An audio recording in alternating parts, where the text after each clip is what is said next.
Good evening ma'am.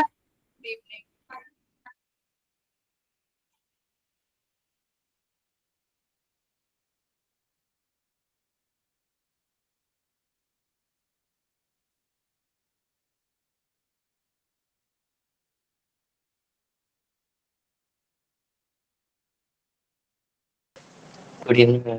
Good evening बेटा।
आज हम लोग पेपर डिस्कस करेंगे, ठीक है। पेपर में वैसे कुछ था तो नहीं, था तो है नहीं डिस्कस करने के लिए। बहुत इजी पेपर था।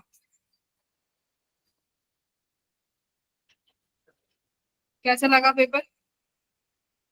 कुछ बच्चों ने तो पेपर ही नहीं दिया डर के वजह से। पीरबख्श आया ना, पीरबख्श पेपर बहुत इजी था, तुमने ऐसे ही पेपर छोड़ दिया। Yes ma'am.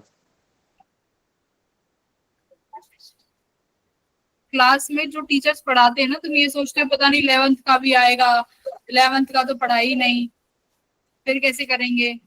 भाई जो टीचर क्लास में पढ़ा रहे हो वो तो पढ़ रहे हो ना, तो फिर क्यों टेस्ट देना स्किप करते हो?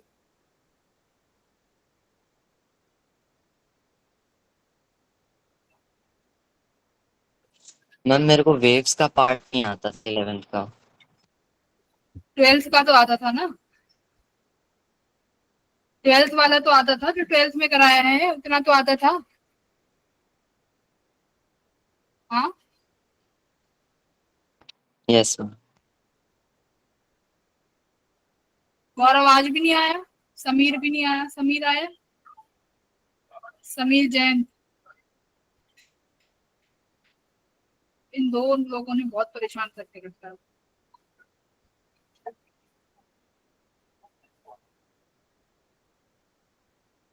हाँ, डीपीपी के बहुत से बच्चों के डाउट हैं। क्लास में टाइम बचेगा तो हम ले लेंगे, अदरवाइज कल तो ले ही लेंगे। समीर तो आया। समीर आप खुद नहीं बता सकते कि मैम मैं आया हूँ?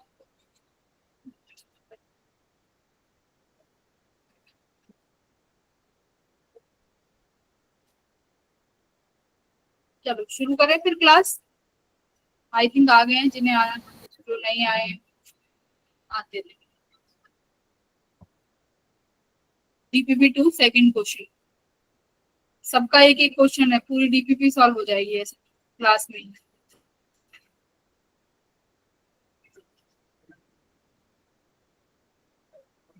एक सेकंड में फिर क्लास ज्वाइन कर लेते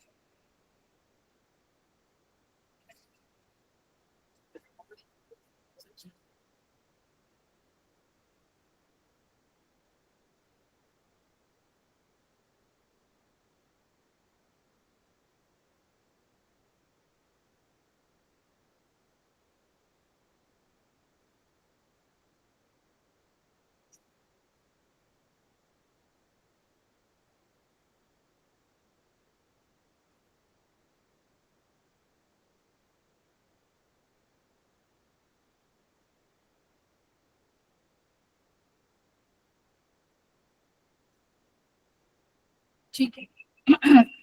फर्स्ट क्वेश्चन तो बन गया होगा भाई पेपर में, फर्स्ट क्वेश्चन तो देखते ही बना दिया होगा। यस। फर्स्ट क्वेश्चन क्या कह रहा है कि एक फ्लेक्सिबल वायर है जो यूनिफॉर्म मैग्नेटिक फील्ड में रखी गई है, बट हम उसका रेडियस जो है चेंज कर रहे हैं समय के साथ साथ। तो ईएमएफ का ग्राफ क्या होगा समय के साथ? देखो यहाँ पर रेडियस में कोई चेंज नहीं आया। अगर यहाँ पर रेडियस में कोई चेंज नहीं आया तो फ्लक्स कितना है भाई? फ्लक्स का चेंज डी फाई 0 है। अगर फ्लक्स का चेंज नहीं है तो ईएमएफ कितनी होनी चाहिए उस समय पे? 0 होनी चाहिए। तो ना तो ए वाला ग्राफ होगा ना डी वाला, क्योंकि यहाँ पर देखो ईएमएफ का कुछ ना कुछ वैल्यू दिया हुआ है, ऐसे तो हो नहीं सकता। तो ईएमएफ क्या होनी चाहिए? 0 होनी चाहिए। तो यहाँ पर देखो इस केस में इतने में ईएमएफ 0 है। ठीक है। उसके बाद देखो आपके पास क्या हो रहा है, आप एरिया को आप सॉरी अब रेडियस को आप बढ़ा रहे हो, तो रेडियस को बढ़ा रहे हो तो इसका मतलब क्या है भाई? कुछ ना कुछ d phi by D t की वैल्यू तो मिलेगी भाई। आप एरिया चेंज कर रहे हो, आप लिखोगे D phi by D T equal to D by D T, magnetic field constant है बाहर, D A by D T, यानी D A by D T मिलेगा क्योंकि आप चेंज कर रहे हो। तो ईएमएफ तो जनरेट होगा ही होगा। तो ईएमएफ अब कैसे बढ़ेगा बताओ? ईएमएफ बढ़ेगा ना, तो डायरेक्टली प्रोपोर्शनल है, तो कैसे ग्राफ आएगा? Straight line. और फिर उसके बाद देखो फिर से तुम्हारा रेडियस क्या हो गया? कांस्टेंट हो गया। तो रेडियस जैसे ही कांस्टेंट हो जाएगा तो जिसका मतलब तुम्हारा डीए बाई डी टी यानी 0, तो ईएमएफ फिर से क्या हो जाएगा यहाँ पे? 0। तुरंत ईएमएफ फिर से स्टार्ट, तुरंत ईएमएफ 0 हो जाएगा। तो मोस्ट एप्रोप्रिएट ऑप्शन बी है, डायरेक्ट हमें दिखाई भी दे रहा है। उसके बाद आता है question number second. Question number second class में कराया हुआ सवाल है। Yes ma'am. Exact question class में। Ma'am and displacement current between the plate of the capacitor क्या होगा भाई? ये डिस्प्लेसमेंट करंट ही यहाँ पर कंडक्शन करंट के बराबर होगा। और किसके बराबर होगा? Peak voltage upon resistance. Resistance यहाँ पर क्या होता है? एक्सी। करेक्ट। तो वोल्टेज हमें शायद दी हुई है 40, एक्सी 1 बाय ओमेगा सी, यानी ओमेगा सी ऊपर चला जाएगा। 40 इंटू ओमेगा को 2 पाई फ्रीक्वेंसी लिख सकते हो। कैपेसिटेंस 12 माइक्रोफेराड दिया ही हुआ है, कर लोगे? बस वैल्यू पुट करनी है एफ की। बोलो फ्रीक्वेंसी की value 4 kilo hertz 10 to the power 3, 12 into 10 to the power -6। Correct. Displacement current पूछा है कैपेसिटर के अंदर, तो यही होता है। देखो क्लास में कराया हुआ क्वेश्चन। थर्ड वाला बताइए, ये भी शायद क्लास में कराया हुआ है। क्लास में कराया है ना ये क्वेश्चन। ईएम वेव की फ्रीक्वेंसी है 3 गीगाहर्ट्ज, एंटर इनटू ए डाइलेक्ट्रिक मीडियम। एक डाइलेक्ट्रिक मीडियम में आती है जिसका रिलेटिव परमिटिविटी दिया हुआ है। रिलेटिव परमिटिविटी क्या है भाई? Mu r, sorry relative permittivity है ना, हाँ, and mu r equals to 1। या फिर ये परमिएबिलिटी होगा, mu r is the permittivity ना, ये फिर एप्सिलॉन आर होगा और वो परमिएबिलिटी होता है। ठीक है, 2.25 ये परमिएबिलिटी है, थोड़ा सा कंफ्यूजन कर दिया है फॉर वैक्यूम। तो यानी एप्सिलॉन आर और म्यू आर की वैल्यू दी हुई है। पूछा है the length of this wave in the medium will be, यानी वेवलेंथ लैम्डा पूछ रहे हैं। तो वेवलेंथ कैसे निकाली जा सकती है भाई? वेवलेंथ कैसे निकाल सकते हो आप?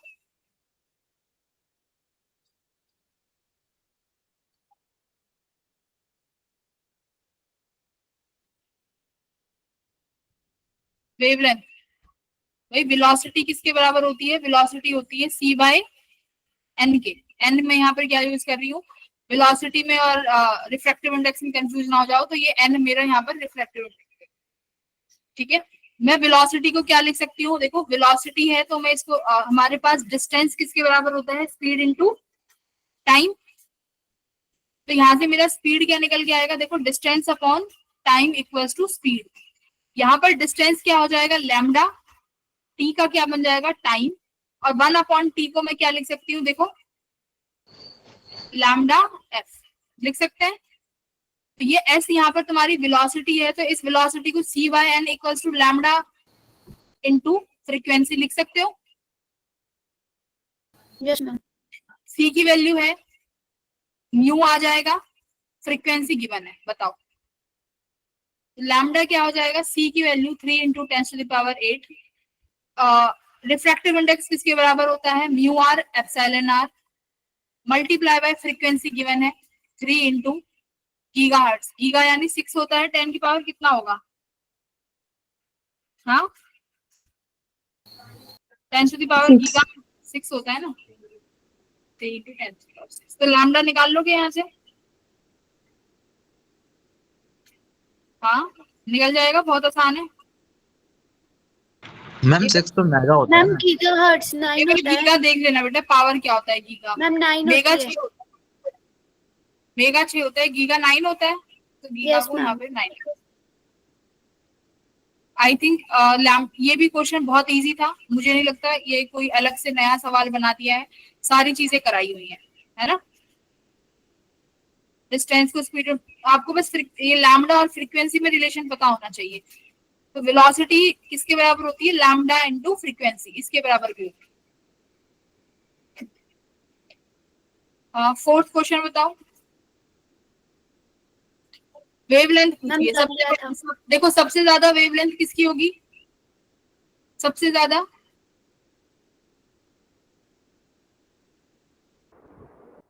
Ma'am am radio.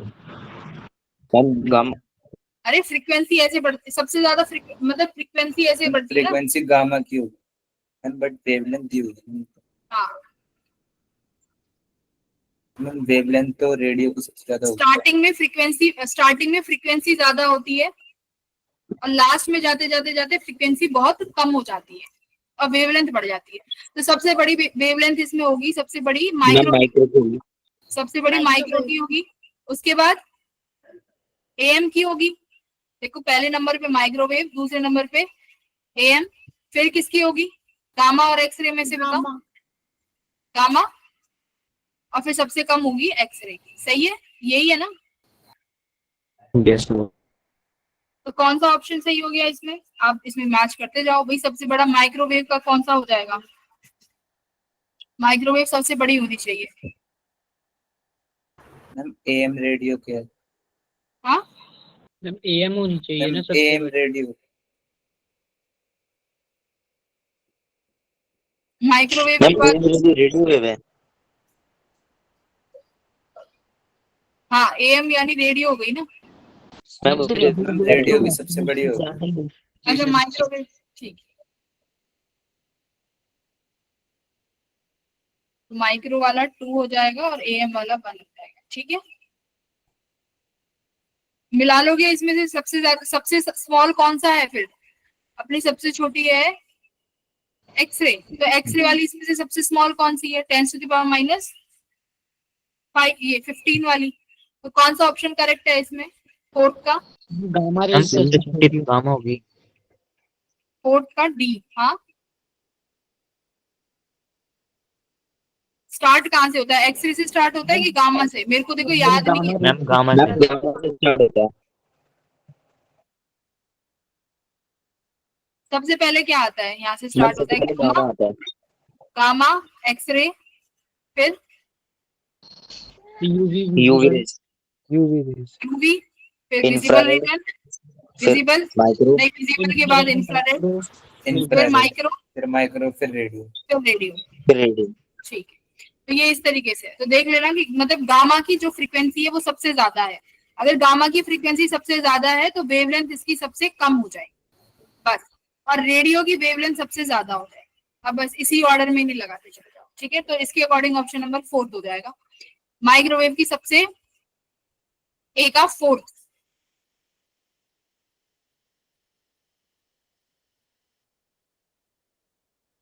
ठीक है, ए का 4 हो गया क्योंकि एएम की सबसे ज्यादा होगी, तो सी का होना चाहिए फर्स्ट, ठीक है, सी का फर्स्ट हो जाएगा माइक्रोवेव का, फिर ये लास्ट वाला, और सबसे कम हो जाएगी गामा की, तो गामा का शायद यही हो जाएगा, इसके बराबर वाला ही, ठीक है, 10⁻⁻15, एक्सरे का 10⁻⁻10। तो बस एग्जैक्ट वैल्यू याद रखने की जरूरत नहीं है, बस ये याद रख लो, गामा, एक्सरे, यूवी, ये एग्जैक्ट वैल्यू मत याद।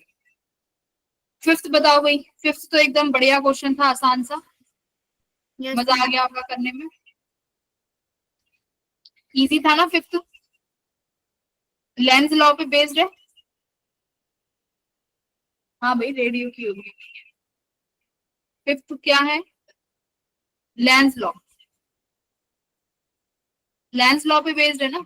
क्या कह रहा है कि दो कॉल्स रखी हुई है एक दूसरे के ऐसे फेस की तरफ देख रही है, हम ए के करंट को चेंज करते हैं। देखो बेटा ए से करंट चेंज होगा तो ए से बी पर भी मैग्नेटिक फील्ड लाइंस निकलेंगी।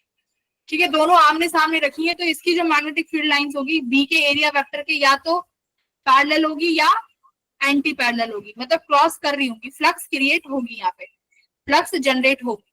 फ्लक्स जनरेट होगी तो देखो अगर तुम आई के करंट को चेंज करोगे तो बी में जो फ्लक्स चेंज हो रहा है बी का फ्लक्स चेंज होगा, बी के फ्लक्स के चेंज होने की वजह से ईएमएफ इंड्यूस्ड होगा और यानी बी में तुम्हारा आई भी इंड्यूस्ड होगा, करंट भी इंड्यूस्ड होगा। और बी का जो करंट इंड्यूस्ड होगा वो इस डायरेक्शन में होगा कि ए की वजह से बनने वाली मैग्नेटिक फील्ड को कम करे, क्योंकि है ना, कम नहीं बोलेंगे, अपोज करेगा। ठीक है, अपोज करेगा उस मैग्नेटिक फील्ड को। चलो तो ए ऑप्शन दे रखा है कि there will be repulsion between A and B if I is increase. तो देखो सबसे पहला केस है कि आप करंट को इंक्रीज कर रहे हो ए वाली प्लेट के, तो बेटा ए की प्लेट के करंट को अगर इंक्रीज किया जाएगा तो बी वाला कैसी मैग्नेटिक फील्ड जनरेट करेगा, सॉरी कैसी ईएमएफ जनरेट करेगा? वो एक ऐसी ईएमएफ बनाएगा जो इस मैग्नेटिक फ्लक्स के इंक्रीज होने को रोकेगी, है ना। और वो रोक कैसे सकती है भाई? इस मैग्नेटिक फील्ड को कम करके। ठीक है, तो यानी करंट इस तरीके से आएगा कि वो ए के मैग्नेटिक फील्ड को क्या करेगा? अपोज करेगा। बोलो हाँ या ना? Lenz law.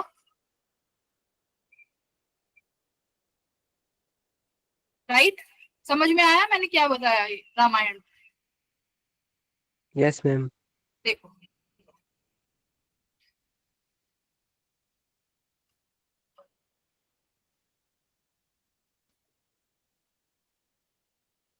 ये बताओ क्या बी पर मैग्नेटिक फ्लक्स आएगा ए की वजह से? आएगा। ठीक है, Yes, ma'am. ए के करंट को चेंज करोगे, ए का करंट अगर चेंज करोगे तो बी पर क्या इंड्यूस होगी? इंड्यूस्ड करंट आएगा, आएगा ना? EMF. इंड्यूस्ड करंट आ जाएगा ईएमएफ चेंज होने की वजह से। इंड्यूस्ड करंट कैसे आएगा? अपोज द चेंज जो इसको प्रोड्यूस कर रहा है। तो इसको प्रोड्यूस कौन कर रहा है? करंट का इंक्रीज होना। तो करंट का इंक्रीज होना इसका मतलब ये इस करंट को अपोज करना चाहेगा, और हम उस करंट का अपोजिशन हमेशा कैसे देखते हैं? मैग्नेटिक फील्ड से। मैंने तुम्हें मैग्नेटिक फील्ड से सिखाया है। तो इसका मतलब बी की वजह से जो मैग्नेटिक फील्ड बनेगी, यानी उस इंड्यूस्ड करंट की वजह से जो मैग्नेटिक फील्ड बनेगी वो बेटा ऐसी बनेगी कि ए के मैग्नेटिक फील्ड को क्या करेगी? अपोज करेगी, क्योंकि ये इंक्रीज कर रहा है। Is it increasing? तो इंक्रीजिंग यानी अपोज करेगा। अपोज करेगा मतलब जिस डायरेक्शन में ए की मैग्नेटिक फील्ड होगी उससे अपोजिट डायरेक्शन में बी में मैग्नेटिक फील्ड बनेगी ना। अपोजिट डायरेक्शन में मैग्नेटिक फील्ड बनानी है तो सिंपल सी बात है ए के अपोजिट डायरेक्शन में करंट को फ्लो कराना पड़ेगा। राइट? Yes ma'am. तो ए के अपोजिट डायरेक्शन में करंट को फ्लो करा दो। ये लो, करा दिया अपोजिट डायरेक्शन में करंट फ्लो। इसमें क्लॉकवाइज है तो उसमें एंटी क्लॉकवाइज करा दे। मैम आपने शायद सेम करा रखा।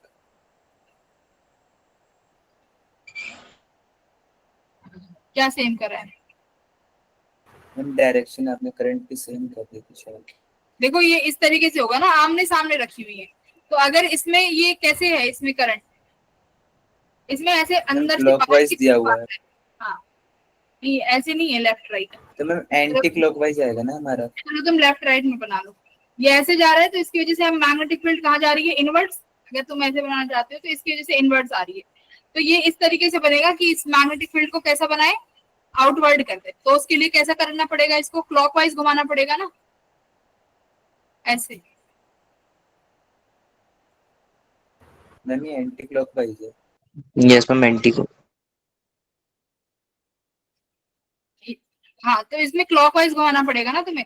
तो क्लॉकवाइज ये वाला करंट होगा ना, दिस इज क्लॉकवाइज करंट। ठीक है, तो क्लॉकवाइज करंट इसमें सेटअप होगा। तो क्योंकि हमें देखो इसकी वजह से मैग्नेटिक फील्ड, अगर तुम मान रहे हो कि ये जा रहा है एंटी क्लॉकवाइज, तो इसकी वजह से मैग्नेटिक फील्ड कहाँ बन रही है? इनवर्ट्स। तो यानी बी वाला जो करंट बनेगा वो ऐसा बनेगा, इस क्रॉस को अपोज करेगा। तो क्रॉस को अपोज कराने के लिए मैग्नेटिक फील्ड कहाँ आनी चाहिए? आउटवर्ड आनी चाहिए ना। और आउटवर्ड कब आएगी? एंटी एंटी क्लॉकवाइज में आएगी। अच्छा, एंटी क्लॉकवाइज में डाल। तो ये एंटी क्लॉकवाइज तो है, ए वाला इज एंटी क्लॉकवाइज, इसमें आउटवर्ड। बी वाला आएगा एंटी क्लॉकवाइज। अरे रुको एक मिनट, ए में मैग्नेटिक फील्ड हमारा डायरेक्शन कैसी है? क्लॉकवाइज। तो क्लॉकवाइज में आया इनवर्ट्स, ठीक है। अब मेरे को इसको अपोज कराना है, यानी मुझे आउटवर्ड चाहिए। तो आउटवर्ड कराने के लिए मुझे इसको क्या करना पड़ेगा? एंटी बनाना पड़ेगा ना। ये सब एंटी में है। हाँ, मतलब मुझे मैग्नेटिक फील्ड जो चाहिए वो आउटवर्ड चाहिए। तो आउटवर्ड चाहिए तो आप ये वाली डायरेक्शन बना दो।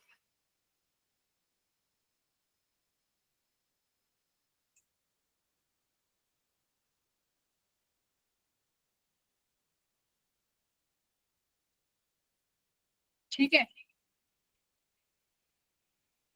अब ये क्या कह रहा है? There will be repulsion between A and B if I is increase. तो बताओ, अब दोनों में अगर अपोजिट डायरेक्शन में करंट है तो क्या होता है? अगर सेम डायरेक्शन में करंट होता है तो क्या करती है? हमने स्ट्रेट पढ़ा था, अट्रैक्ट करते हैं। अगर सेम डायरेक्शन में करंट फ्लो करेगा तो दे विल अट्रैक्ट, और अगर अपोजिट डायरेक्शन में होगा तो रिपेल करेंगी। तो हमारे में देख लो, अपोजिट डायरेक्शन में करंट फ्लो कर रहा है तो क्या होना चाहिए?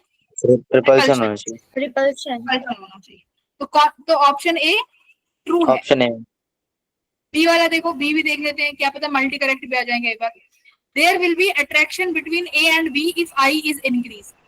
तो भाई आई इंक्रीज कर रहा है तो अपोजिट डायरेक्शन में करंट है, यहाँ पर अट्रैक्शन तो नहीं होगा। अट्रैक्शन कब होता? जब इस आई करंट को क्या किया जाता? डिक्रीज करते, है ना। जब आई करंट को डिक्रीज करते तब तो हो जाता ना। इफ आई, देखो अगर आई करंट को डिक्रीज किया जाता तब क्या होता? ये इस मैग्नेटिक फील्ड को सपोर्ट करता, क्योंकि करंट डिक्रीज कर रहे हो तो वो कहेगा डिक्रीज मत करो, इसको बढ़ाओ। तो मैग्नेटिक फील्ड जो इनवर्ड आ रही है ना, वो खुद की मैग्नेटिक फील्ड भी इनवर्ड वाला ही सेटअप करता। तो कैसे, किस डायरेक्शन में आ जाती तुम्हारी? ये सेम डायरेक्शन में आ जाती। तो सेम डायरेक्शन में क्या करते फिर? ये अट्रैक्ट कर लेते। क्लियर है? तो ये सीन है। तो ये कहा there will be neither attraction, ये तो होगा ही नहीं। Attraction or repulsion between A and B depends on the direction of current. It does not depend on whether is current increase or decrease. बिल्कुल ही गलत है, निहायत ही गलत है ना। तो A सही है। Yes ma'am. ये बहुत से बच्चे डी क्यों कह रहे हैं? मैम डी गलत क्यों है? अट्रैक्ट तो करेंगे ही। ये कह रहा है कि करंट पे डिपेंड ही नहीं करे। करंट पे तो बिल्कुल डिपेंड करेंगे। मैम करंट की डायरेक्शन पे डिपेंड करेगा ना। करंट की डायरेक्शन बन कैसे रही है?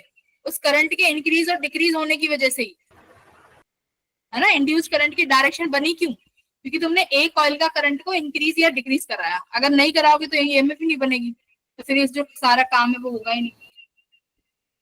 ठीक है, फिफ्थ क्वेश्चन किस किसने अटेम्प्ट किया था?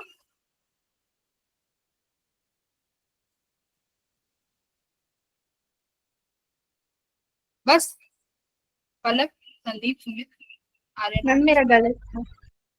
ये तुमने गलत क्यों कर दिया? अगर तुम्हें डायरेक्शन भी नहीं निकालनी आ रही, ये तो बताइए कि करंट अपोजिट डायरेक्शन में बनाना है। एग्जैक्ट आंसर, अगर तुम्हें एग्जैक्ट डायरेक्शन नहीं बनानी आ रही तो ये तो पता है ना कि अगर करंट इंक्रीज हो रहा है तो मुझे उसकी मैग्नेटिक फील्ड को उसके अपोजिट डायरेक्शन में बनाना है। और अपोजिट डायरेक्शन मतलब बी का जो करंट आएगा वो ए के अपोजिट में बनाना है।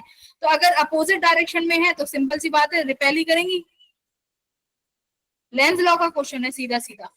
6 कर लिया था?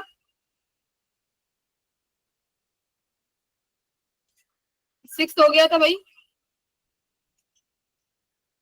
यस नहीं, वेवलेंथ पूछी है। वेवलेंथ के टर्म्स में क्या होती है? 2 pi by lambda. Lambda. Yes दिया हुआ है ये, दिस इज के, ये तो के ही है कि नहीं? के x plus omega T, cos के बाद ये के ही तो होता है। ये वाई डायरेक्शन, ये क्या है?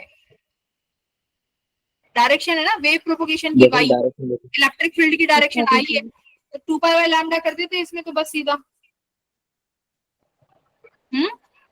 2 पाई की वैल्यू 22/7, लैम्डा की वैल्यू कितनी है 1.8। लो हो गया सॉल्व। नहीं किया ये भी? तुम्हारे सर टेस्ट आपने नहीं में तुम्हारे टेस्ट में 20 नंबर आ रहे हैं, 20 नंबर, 22 नंबर। अगर तुमने एक क्वेश्चन भी अगर क्लास के अलावा भी नहीं लगाया ना, तुम तब भी इस वाले टेस्ट में आराम से 15 सवाल आराम से लगा सकते थे। चलो मैंने मान लिया तुमने 5वां सवाल नहीं लगाया गया तुमसे, अभी तक ऊपर से फर्स्ट से लेके 4th क्वेश्चन तो सबके सही होंगे। तो 4 4 जा कितने हो गए 16, 16 नंबर तो सीधे सीधे बन गए भाई। अब 5वां ये छठा क्वेश्चन, 6 में से 5 सवाल बनाने लायक थे, कितने नंबर हो गए 20 नंबर। यानी यहाँ तक 20 नंबर तो बनने चाहिए थे। अब मुझे नहीं पता तुमने क्या लगाया। चलो 5th क्वेश्चन में समझ सकती हूँ, थोड़ा सोचने वाला था, नहीं हुआ होगा। आओ आगे बढ़ो। 7th क्वेश्चन बताओ क्या करके आए हो।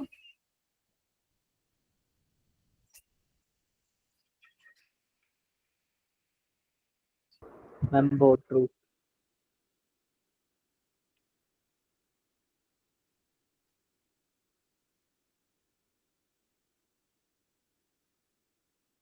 पता नहीं क्या करते हो तुम, क्लास का नोट्स भी तो नहीं पढ़ते, क्लास भी तो नहीं देखते, पता नहीं क्या करते हो। गुस्सा इतना आता है तुम्हारी मार्क्स देख के फिजिक्स में, पता नहीं क्या करके आते हो। एक एक क्वेश्चन क्लास में करा रखा है, फिर भी पता नहीं कुछ नहीं पढ़ के आते। क्लास मैंने बोला है क्लास के नोट्स के अलावा कुछ मत पढ़ो, पीवाईक्यूज नोट्स, पीवाईक्यूज नोट्स बस।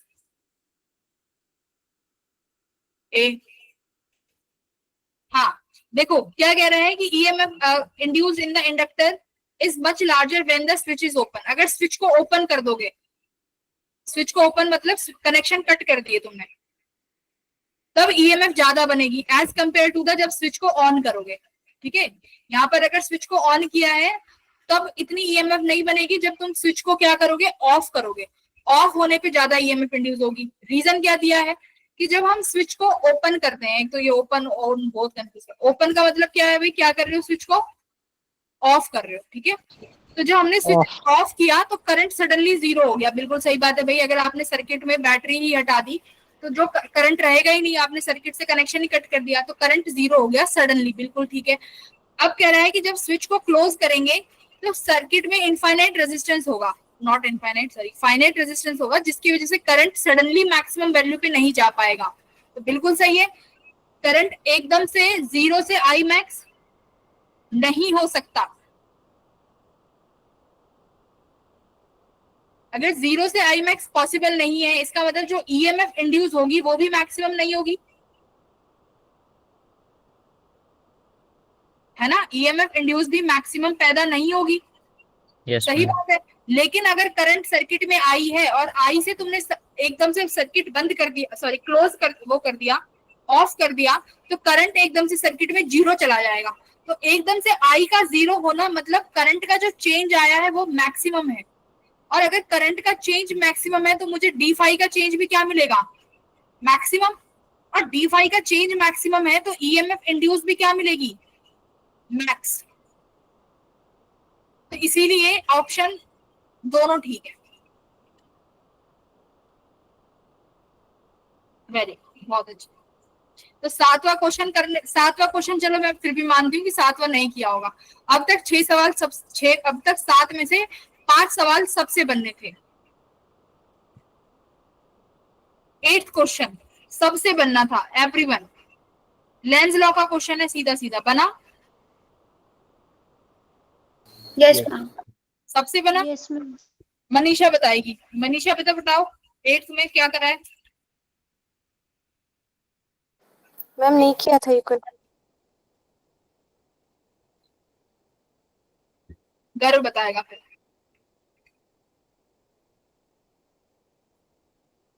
गर्व बता दे बेटा।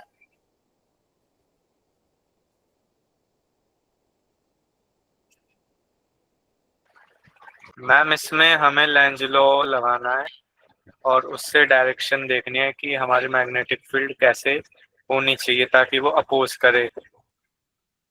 बिल्कुल।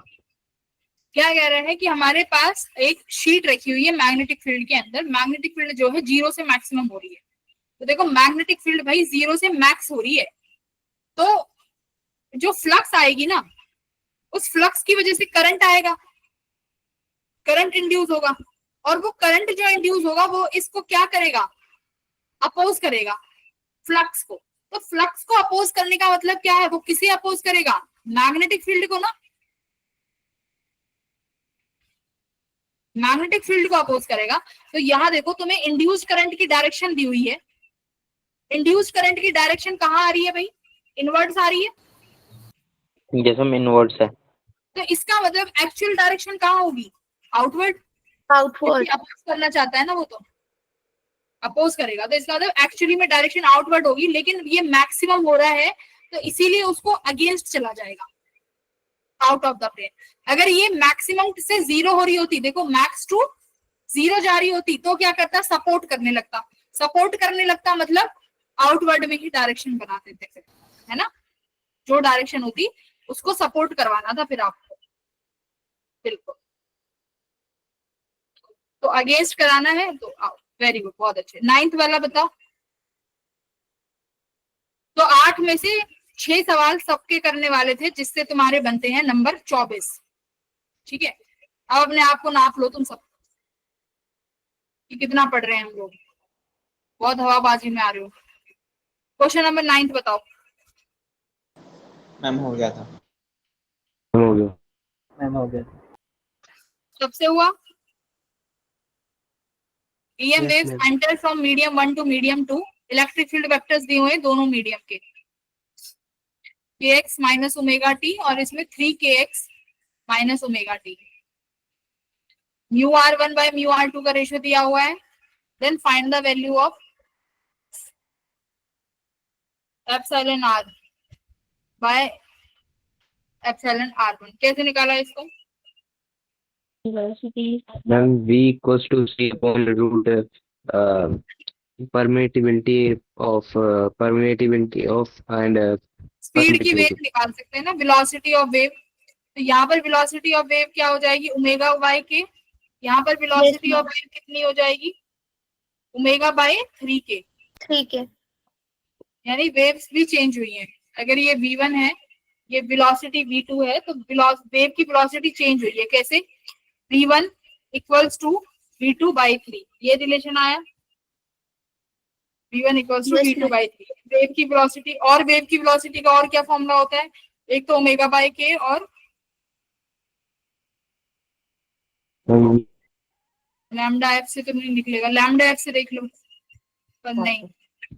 एक वेव की वेलोसिटी का उसमें भी तो था, हमने EM वेव में जो पढ़ा था, 1 mu upon r under root v equals to c C upon upon root under root of root epsilon naught mu r, है ना। तो यहाँ पर ये दोनों वैल्यू रख देना, इनका रेशो तो दिया हुआ है, इनका रेशो आराम से आ जाएगा, बस ये वैल्यू यहाँ पे पुट कर देना, बन जाएगा ये क्वेश्चन। Yes ma'am. देखो 9th वाला क्वेश्चन उनसे बन जाता है जिन्हें फॉर्मूला एकदम से स्ट्राइक कर गया, ठीक है, यानी जिन्हें फॉर्मूला पढ़ा होगा, फॉर्मूला बेस्ड क्वेश्चन। फिर भी मैं इसको तुम लोगों के लिए स्टार मार्क कर देती हूँ कि नहीं काउंट कर रही, नहीं काउंट करती। अभी तक 24 नंबर सबके बनने चाहिए थे। 10वें क्वेश्चन पे आ जाते हैं। ये तो सबने किया होगा, अगर ये भी ना किया हो ना तो कहीं चुल्लू भर पानी लेना, इतना सा, किया था। है ना। अगर जिसने भी ये क्वेश्चन नहीं किया तो इतना सा पानी लेना और उसी में डूब जाना, ठीक है, अगर नहीं किया हो तो। एक्सीलरेटिंग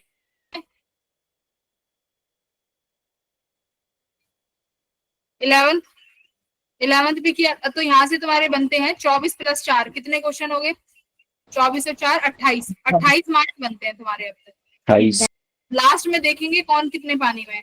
11th में बताओ, ये कर लिया था, yes ma'am. E cross B, 28 + 4 कितने number, yes ma'am. 32, ma'am 32 number, 32 बनने चाहिए थे। चलो 12वें सवाल पे आते हैं, बताओ 12वें में क्या किया।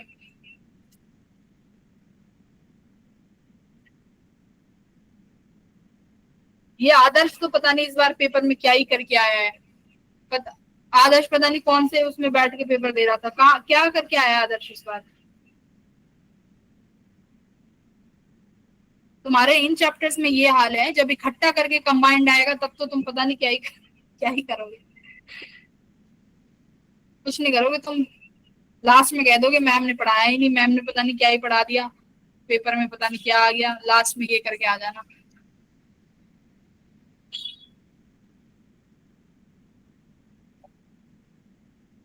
है ना? हाँ चलो 12th बताओ, 12th में क्या किया है, कौन बताएगा? सी। चलो 12th चेक करते हैं। देखो वेलोसिटी ऐसे जा रही है इसकी, अगर v वेलोसिटी ऐसे जा रही है, मैंने तुम्हें बताया था बेटा यहाँ पर अगर मोशन में होती है हमारे पास, कंडक्टर मोशन में होता है तो ईएमएफ आती है VLV।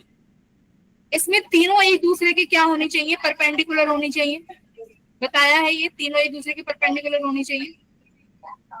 तो देखो डीसी और एबी की वजह से तो मैग्नेटिक फील्ड सॉरी ईएमएफ आएगा ही नहीं, क्योंकि वेलोसिटी इसके अलोंग है। देखो डीसी और एबी की वजह से तो आया ही नहीं। बची कौन सी wire? AD wire. AD wire का हमें वो वाला लेंथ लेना है जो वेलोसिटी के क्या आना चाहिए?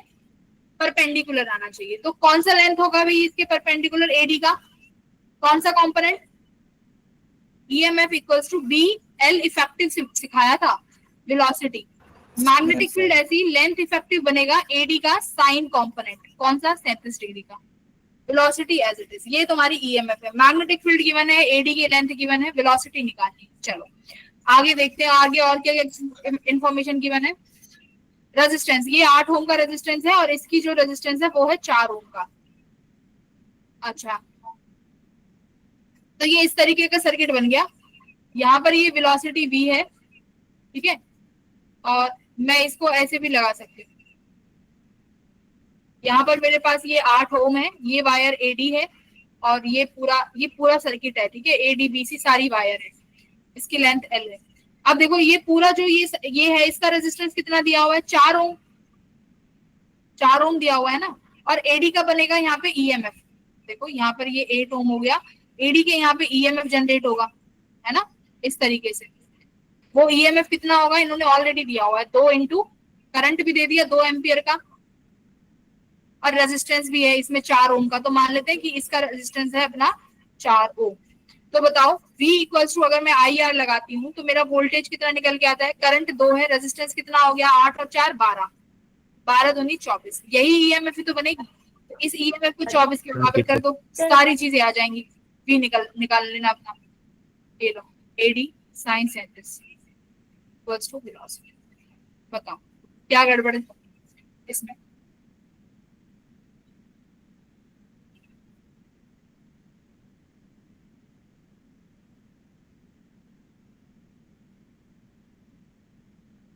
इसमें गलत होने की तो पॉसिबिलिटी थी है ही नहीं इन सवालों में। सारे रटाए हुए क्वेश्चंस हैं बेटा। बीएलवी बनाओ। वैसे इसमें थोड़ा सा ठीक है, मैं मान लेती हूँ कि मैंने तुम्हें ये वाला क्वेश्चन नहीं कराया कि V इक्वल्स टू IR होता है। इतना तुमने दिमाग अलग से नहीं लगाया होगा, मैं मान सकती हूँ, ठीक है। इस क्वेश्चन को भी रखते हैं कि नहीं किया होगा। अभी तक तुम्हारे 32 नंबर बन रहे हैं, ठीक है। चलो आगे चलो। 13th क्वेश्चन, लेट सी क्या होना चाहिए। इसमें कह रहा है कि एक इलास्टिक कंडक्टिंग बैंड के अराउंड एक स्फेरिकल बलून रखा हुआ है। इसका प्लेन जो है passes through the centre of the balloon, ठीक है। उसका प्लेन बलून के सेंटर से पास होता है। यूनिफॉर्म मैग्नेटिक फील्ड में रखा हुआ है जो कि इसके प्लेन के परपेंडिकुलर है। इसके प्लेन के परपेंडिकुलर क्या होगा? यानी अगर तुम्हारा मैं ये बता दूं, ये तुम्हारा बलून है ना, अब मैग्नेटिक फील्ड इस प्लेन के परपेंडिकुलर है, इसका मतलब मैग्नेटिक फील्ड कहाँ होगा भाई? जेड एक्सिस में। आप मान सकते हो आउटवर्ड मान लो या इनवर्ड, जहां तुम्हारा मन करे। हाँ यही होगा प्लेन के परपेंडिकुलर। तो प्लेन के परपेंडिकुलर यही होगा ना, जेड एक्सिस। भाई x y is a plane. X y plane के परपेंडिकुलर क्या है? एक्स वाई प्लेन के परपेंडिकुलर कौन है? जेड भी तो है, 3 तो कोऑर्डिनेट है। तो मैं यहाँ पे 5 कोऑर्डिनेट, यहाँ तुम्हारे पास 4-5 डायमेंशंस की तो बात ही नहीं हो रही। ले देके सिंपल 3 डायमेंशंस की बातें कर रहे हैं। X y z. X y plane में मान लो तुम्हारा कोई बलून रखा हुआ है, परपेंडिकुलर उसके मैग्नेटिक फील्ड है, जेड में मान लिया। तो एरिया, इस बलून का एरिया वेक्टर और मैग्नेटिक फील्ड के बीच में एंगल कितना बनेगा? एरिया वेक्टर भी आउटवर्ड्स बनेगा ना। एरिया वेक्टर तो परपेंडिकुलर होता है सरफेस के, तो area vector should be outside. तो यहाँ से फ्लक्स अगर मैं लिखना चाहूँ तो फ्लक्स का फॉर्मूला BA हो गया, cos थीटा 0 मान लेते हैं, मैग्नेटिक फील्ड इनटू एरिया। चलो ठीक है, मैग्नेटिक फील्ड यूनिफॉर्म है, मैग्नेटिक फील्ड में कोई चेंज नहीं हो रहा है। तो अब कह रहा है कि air is let out of the balloon. तो अब कह रहा है कि बलून से एयर ना इस अमाउंट से निकल रही है। अब अमाउंट हमें तो पता नहीं लिखेगा कि भाई क्या है, यहाँ पर बता भी दिया कि ये सेंटीमीटर क्यूब है, तो सेंटीमीटर क्यूब में कौन होती है? वॉल्यूम। क्या मतलब? इस Volume. पर सेकंड वॉल्यूम से, इस रेट से बलून में से हवा पास हो रही है, ठीक है। अगर हवा निकल रही है तो बेटा उसका एरिया चेंज हो रहा होगा उस बलून का, सिंपल सी बात है, एरिया चेंज हो रहा होगा।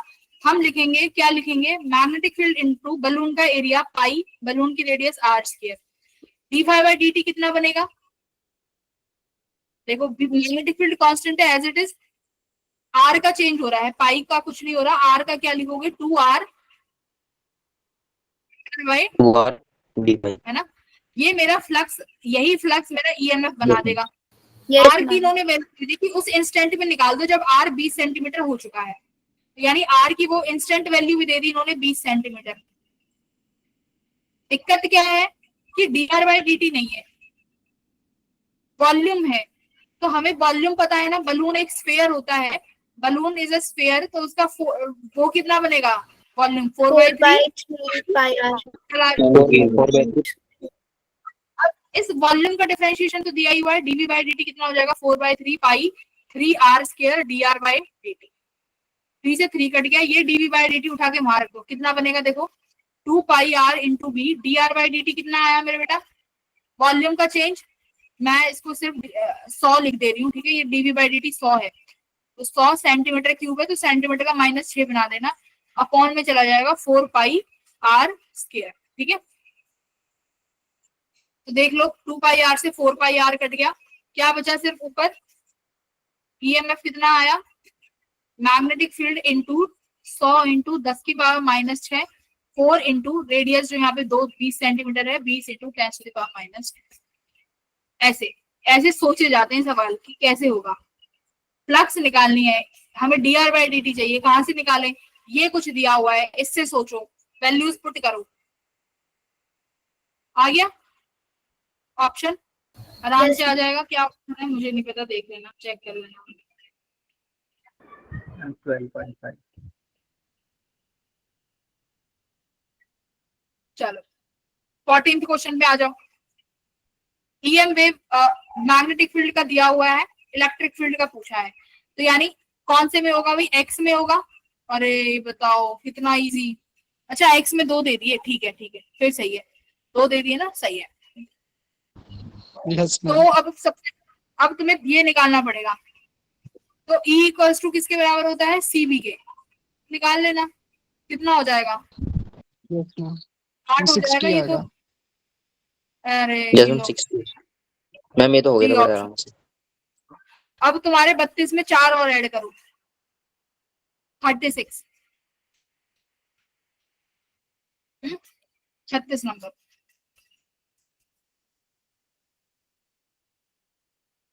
मेरी तो बैटरी चली गई यार मोबाइल की, फोन था चार्जिंग नहीं लगी। 15th क्वेश्चन एक बस 1 सेकंड के लिए देखो 15, वरना तुम्हारा ये स्क्रीन ही उड़ जाएगा।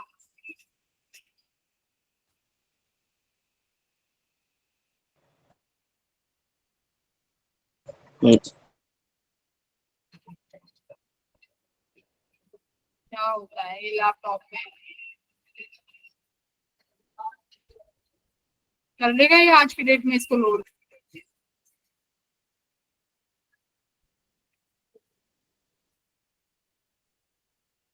तुम लोगों को केमिस्ट्री में तो बड़े अच्छे नंबर आ रहे होते हैं, फिजिक्स में क्या करते हो पता नहीं, आप पढ़ते नहीं हो या पता नहीं क्या ही करते हो। केमिस्ट्री में तो तुम्हारे 80 नंबर 90 नंबर, और क्या फिजिक्स में मैं देखती हूँ 20 30। केमिस्ट्री में इस बार सारा थ्योरेटिकल पार्ट है, तो ये भी तो थ्योरी है, फिजिक्स का one of the easiest chapter है ये। मैम इसमें थोड़ी सी स्टेटमेंट की मिसकंसेप्शन की वजह से मैम ऑप्शन थोड़े से गलत हो जाते हैं। पीर पक्ष तो बोलो ही मत, पीर पक्ष तो आया ही नहीं पेपर देने। मैम वो बोल भी नहीं रहा। मैम मेरे को टेस्ट आ नहीं रहा था इसलिए मैंने नहीं दिया था। अच्छा, फिजिक्स नहीं हो पाती बेटा। जो अभी फिजिक्स का पेपर दे रहे हैं ना वो 2024 2025 वो इसीलिए दे रहे हैं क्योंकि तुम्हारी जनरेशन फिजिक्स कर ही नहीं रही है। फिजिक्स का पेपर बनता था हमारे समय में 2000 जब हमने पेपर दिया था 16-17 में।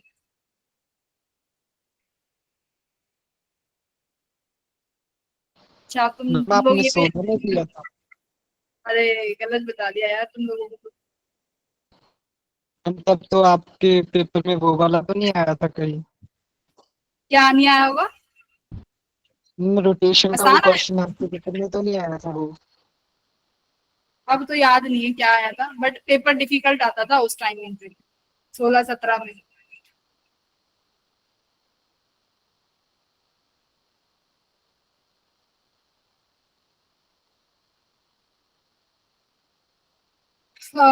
ओके चलो क्वेश्चन नंबर 15 करते हैं। 15 पे आ जाओ,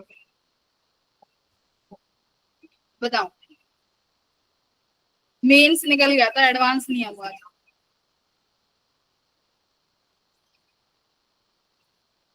Two inductors L1 and L2 are connected in parallel and a time varying current flows through each of them equals to I1 and I2 respectively. इन दोनों के रेशियो निकालने हैं, कैसे निकालोगे? नहीं नहीं, फिजिक्स तो मेरी स्टार्टिंग से अच्छी थी, तभी तो फिजिक्स ही ली है। वैसे मैथ्स भी अच्छा था, मेरे से केमिस्ट्री नहीं होती थी। केमिस्ट्री में बहुत करते हैं। हाँ, केमिस्ट्री नहीं हो पाती थी, उसमें पढ़ना बहुत पड़ता है ना, याद रखने। मेरे से अभी भी फिजिक्स में जो याद वाली चीजें है ना, मेरे को अभी भी वो याद नहीं है फिजिक्स में। मेरी मतलब याद वाली चीजें मेरे को नहीं याद होती, अगले दिन ही भूल जाती। तो मुझे केमिस्ट्री बहुत डिफिकल्ट लगती। चलो, inductors L1 and L2 are connected in parallel and a time varying.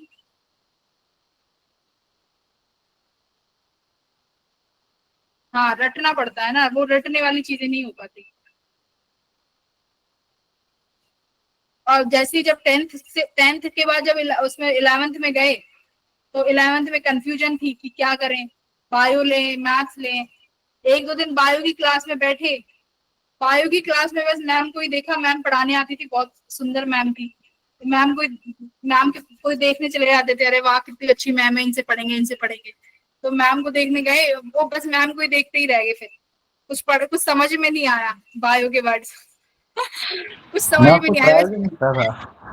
हाँ ट्रायल भी मिलता था कि क्या लेना है, उसके लिए क्लासेस भी लेते हैं। हाँ बिल्कुल, बच्चों को समझ ही नहीं आता था। हमारे में तो कई ऐसे बच्चे थे जिनको लास्ट तक समझ में नहीं आया। 11th में थे ना, तो 11th में होता है कि कंफ्यूजन होती है बच्चे को क्या लेना है। तो हमारे स्कूल में था कि ऐसे कुछ नहीं है कि तुमने एक बार जो ले लिया। आप क्लासेस में देखो, जिसमें आपको इंटरेस्ट आता है आप वो ले लो। हाँ, तो गए फिर 11th। वो पता नहीं बायो मेरे तो समझ में ही नहीं आया। एक तो उनके वर्ड्स इतने डिफिकल्ट। मैंने बोला कि मुझे 4 दिन तो इन शब्दों को याद करने में लगेंगे, प्रोसेस का तो भूल ही जाओ, प्रोसेस तो बाद में समझेंगे। हम तो फिर अगले दिन से अपनी मैथ की क्लास में आ गए। मैंने बोला कि कम से कम स्टेप मार्किंग में तो नंबर मिलेंगे। मैथ में ये तो होता है आंसर तक पहुंचो ना पहुंचो, बट ये पता होता है कि करना क्या है ना। आंसर बेशक ना निकले, बट ये पता है कि इतना करना है। तो इस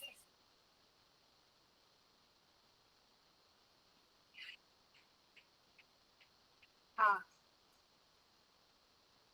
हाँ दिया है यूपीएससी। ह्यूमो सेपियंस, हाँ ह्यूमो इरेक्टस, बहुत सारे लोग हैं। बायो बहुत डिफिकल्ट है। हमने फिर प्लान चेंज कर दिया, भाई हमसे नहीं होगा बायो, अपने मैथ पे आ गए। तुम में से भी कई ऐसे लोग थे क्या जो नीट में जाते जाते जेई में आए हैं? हाँ, कोई भी नहीं है? Yes ma'am. कौन है? मैम हम आपसे ही पढ़ना चाहते हैं। मैम पहले बायो मैम मैं 11th सब्जेक्ट पहले बायो ही लिया था, उसके बाद फिर सीएस लिया दोबारा। बायो और सीएस? नहीं मैम पहले हमने मतलब हमारे बायो और सीएस में वो है चॉइस है, तो पहले हमने बायो ली थी, उसके बाद फिर सीएस में कन्वर्ट करके फिर जेई के लिए प्रिपेयर करना शुरू करा है। अच्छा, बायो तो कंपलसरी होता है ना अगर पीसीएम लेते हो तो। No ma'am PCM. No ma'am हमारे में नहीं है। अच्छा, मैम बायो और सीएस में चॉइस होती है। अब बायो और सीएस में चॉइस होने लगी, चेंज हो गया ना, न्यू एजुकेशन पॉलिसी आई होगी, पहले तो नहीं था ऐसा। Yes ma'am. पहले मैथ्स और बायो में चॉइस होती थी। और तुम्हारे पास बायो भी है क्या? तुम लोगों के पास बायो तो नहीं होगी ना? मैम मैथ्स तो थोड़ा सा ले लो, कंपलसरी है। लेकिन अच्छा, जो बच्चे अगर नीट वाले हैं उनके पास बायो है पर सीएस नहीं है फिर उनके पास, है ना? Yes ma'am. Yes ma'am. अच्छा, समझ गई। हाँ, बायो वाले सीएस का करेंगे भी क्या? उनके तो बिल्कुल ही नहीं समझ में आनी। मैम बट नीट के पेपर में लॉजिक गेट से क्वेश्चन आते हैं। अरे वो बहुत CS इजी के। लेवल के होते हैं वो लॉजिक गेट्स। सबसे one of the easiest topic ही वही है, सब चाहते हैं कि वो आए जब हम पेपर दें। Okay, now come back to the question 15। दो इंडक्टर्स हैं भाई, L1 L2, दोनों को पैरेलल में लगाया गया है। टाइम वेराइंग करंट जो है फ्लो कर रहा है इनके बीच में। हाँ ओके, टाइम वेराइंग करंट है मतलब ईएमएफ इंड्यूस होगी, ईएमएफ इंड्यूस होगी, लेकिन दोनों में ईएमएफ जो इंड्यूस होगी ना वो सेम होगी क्योंकि दोनों पैरेलल में है। तो यानी जो ईएमएफ होगी फर्स्ट वाले में वही ईएमएफ सेकंड वाले में जाएगी। तो ईएमएफ का फॉर्मूला होता है d phi minus L d phi by D t, ये फॉर्मूला होता है। तो फर्स्ट वाले में हमारे पास इंडक्टर भी वन और ये हमारे पास फाई भी वन। क्या होता है, एक second, EM minus L D I by D T होगा ना, एल लगाया है तो। DI/dt होता है। DI बोला था। हाँ, minus D L D I by D T. ठीक है, करंट वाला भी I1 हो गया। इसमें कितना हो जाएगा, minus L2 DI2 by D T. Minus minus हट गया तो L1 by L2 equals to, देखो ये DI1 बाई डी टी और ये DI1 बाई डी टी। तो अगर मैं मान लू किसी भी टाइम पर करंट जो है टाइम वेराइंग है,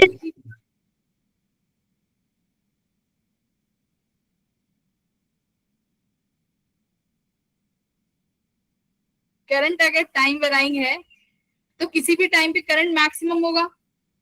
ठीक है, किसी टाइम पे करंट मैक्सिमम होगा तो मैं यहाँ लिख सकती हूँ कि L1 I1 equals to L2 I2। किसी भी टाइम पे करंट जब मैक्सिमम हो गया after inductor t equals to infinity पे टाइम हो जाएगा ना मैक्सिमम।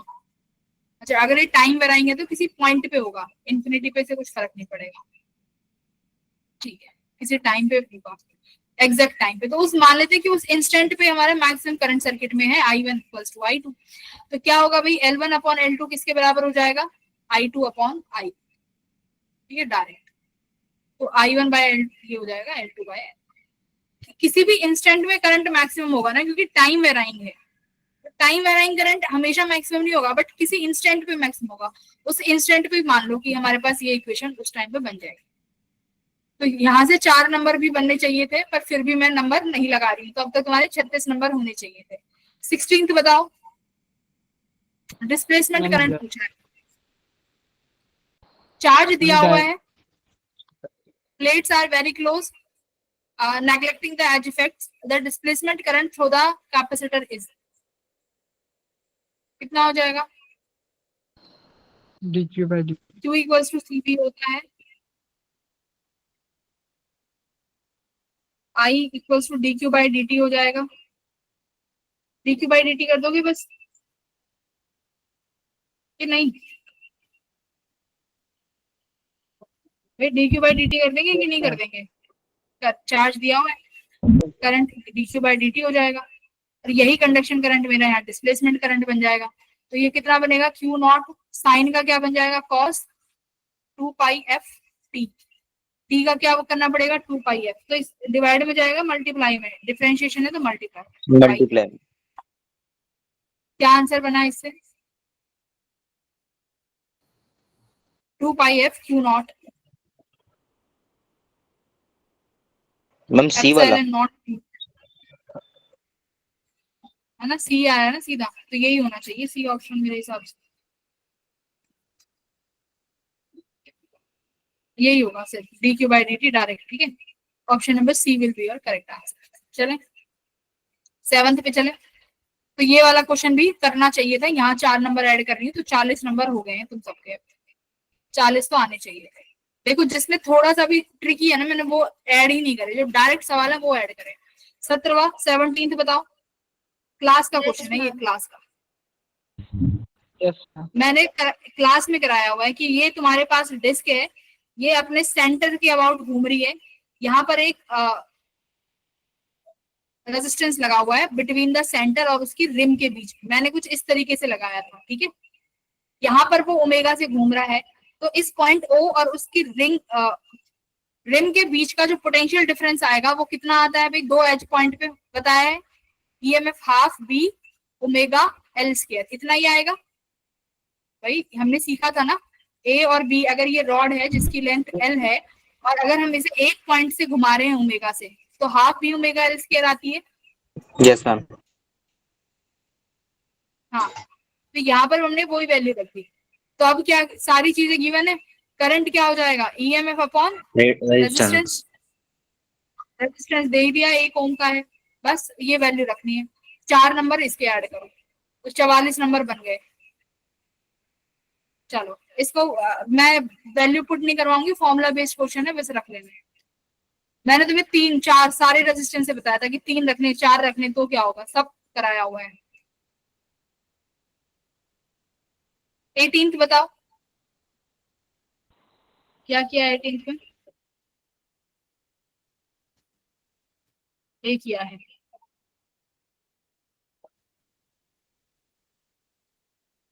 ये पेपर 4 बच्चे ही दे के आएगी क्या?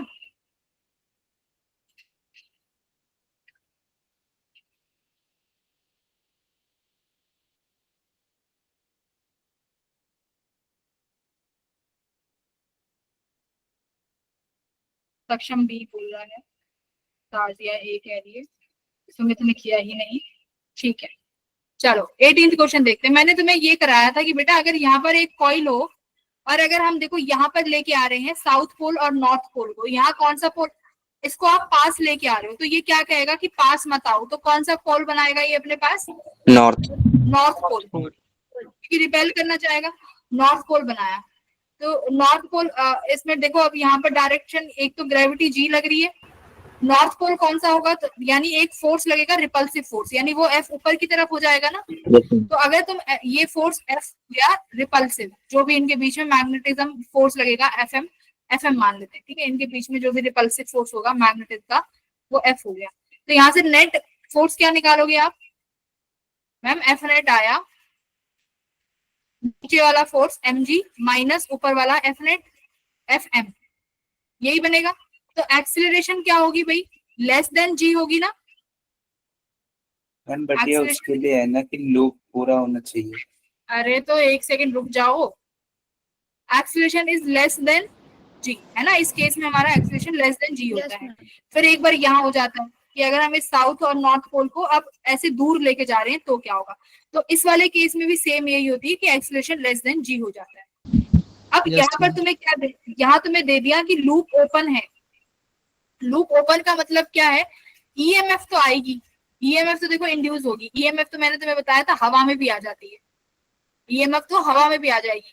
अगर मान लो सर्किट कंप्लीट नहीं हो रहा, तो हमने आपको स्टार्टिंग में भी बताया था कि अगर सर्किट कंप्लीट नहीं होगा तो वहां पर करंट 0 हो जाएगा, बट ईएमएफ तो आएगी।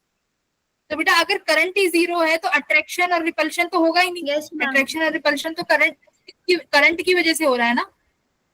ये नॉर्थ पोल जो बन रहा है, ये नॉर्थ पोल बन क्यों रहा है, ये नॉर्थ पोल बना क्यों, क्योंकि यहाँ पर ईएमएफ इंड्यूस होने की वजह से करंट आया, बट उस करंट की डायरेक्शन कैसे होगी, मैंने सिखाया था कि अगर नॉर्थ पोल बनता है तो डायरेक्शन कैसी बनेगी, बाहर की तरफ, एंटी क्लॉकवाइज, है ना। ये नॉर्थ पोल का बनना क्या है, नॉर्थ पोल का बनना इसीलिए है कि करंट आया तब ये नॉर्थ पोल आया, और इस नॉर्थ पोल की वजह से तब तुम्हारा क्या बना, मैग्नेटिक का रिपल्सिव और अट्रैक्टिव फोर्स। अगर यहाँ पर करंट आएगा ही नहीं तो क्या मैग्नेटिक का एफएम बनेगा, नहीं बनेगा ना, एफएम हट जाएगा, एफएम कैंसिल। तो यानी तुम्हारी ये मैग्नेट कैसे ड्रॉप करेगी, जैसे ग्रेविटी जी हो, इसलिए ऑप्शन नंबर ए भी दिया। अब समझ में आया कि ये ए जी के बराबर क्यों हुआ? Yes ma'am. कि करंट आया ही नहीं, करंट की वजह से फोर्स बनेंगे। चलो, बहुत अच्छे। तो इस क्वेश्चन का क्या करें भाई, किस में ऐड करें इस क्वेश्चन को, बताओ? उस 40 नंबर में ऐड करें कि ना करें?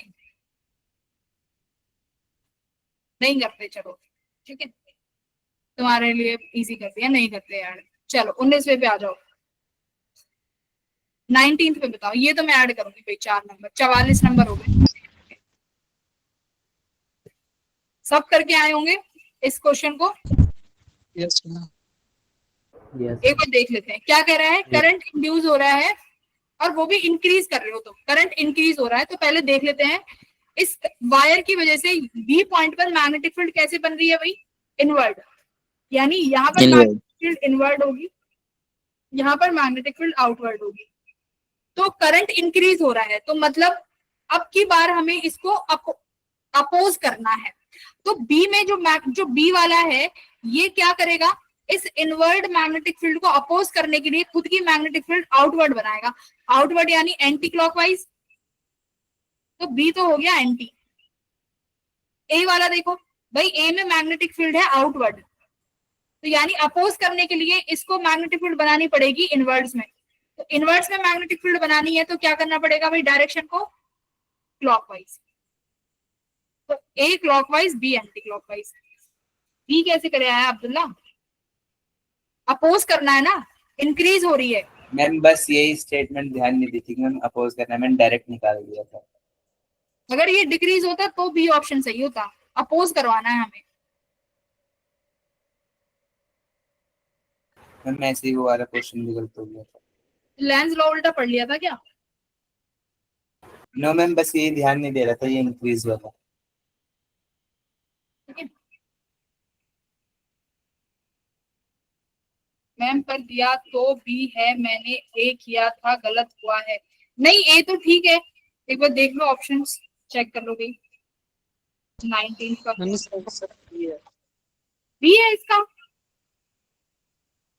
मैं ऐसे 19 का सच में बी है? नहीं यार, ए है 19 का। हमें डरा है।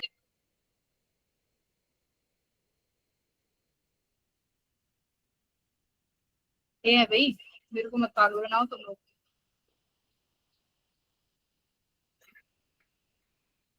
मेरे पास भी ओपन है भाई, ए है, आंसर शीट ओपन कर रखी है मैंने, ए है, अभी देखा just.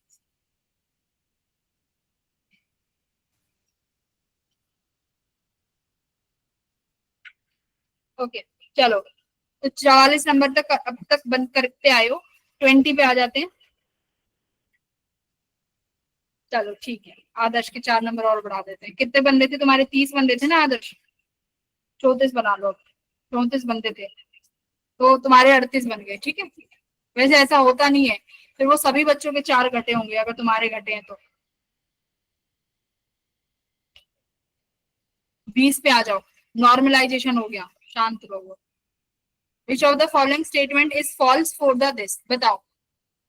Both electric field and magnetic vector attain the maxima and minimum at the same place and same time. ये तो मुझे गाना याद आ गया यहाँ से।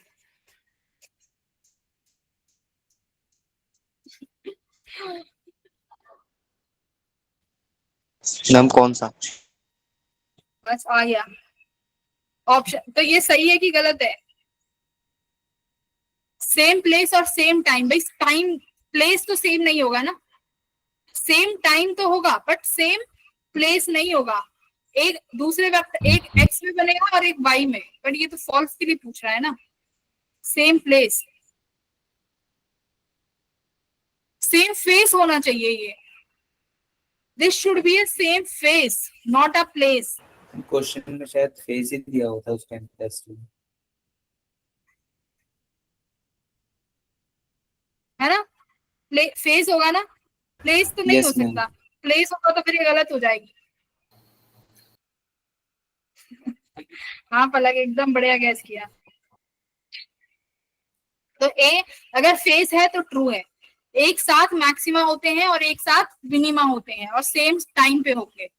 Second, energy wave is divided, बिल्कुल ठीक है, बी भी true option. C, electric and magnetic field vectors are parallel to each other, गलत है ये तो, बिल्कुल ही तीनों ही परपेंडिकुलर होते हैं, फॉल्स। ये बताओ, हाँ देखो उस दिन ये पॉइंट शायद रह गया था, these wave do not require any material medium for propagation, ये भी ट्रू है। लाइट वैक्यूम में भी ट्रेवल करती है ना, लाइट वैक्यूम में भी ट्रेवल करती है, तो ये नॉन मैकेनिकल वेव्स होती है। EM waves are non mechanical. Non mechanical का मतलब होता है कि इन्हें कोई मीडियम नहीं चाहिए, non mechanical waves. EM are non mechanical waves. 21वां बताओ, हो गया था, तो मतलब 4 नंबर इसके ऐड करो, 48 नंबर बन रहे हैं तुम्हारे अब तक, 48 मार्क्स। 21वां बताओ, parallel plate capacitor of radius is with at an extension the displacement current in the region between the plates enclosed between circular plates of radius r charge displaced current in the region in the plates closed between r by 2 ये हो गया था 21।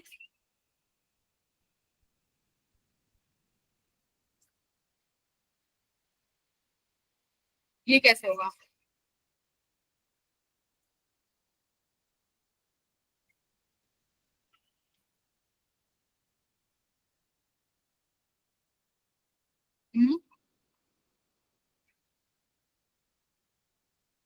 Between the reason, इस region के बीच में पूछा है ना। डिस्प्लेसमेंट करंट किसके बराबर होता है? Epsilon naught into d phi E by dt।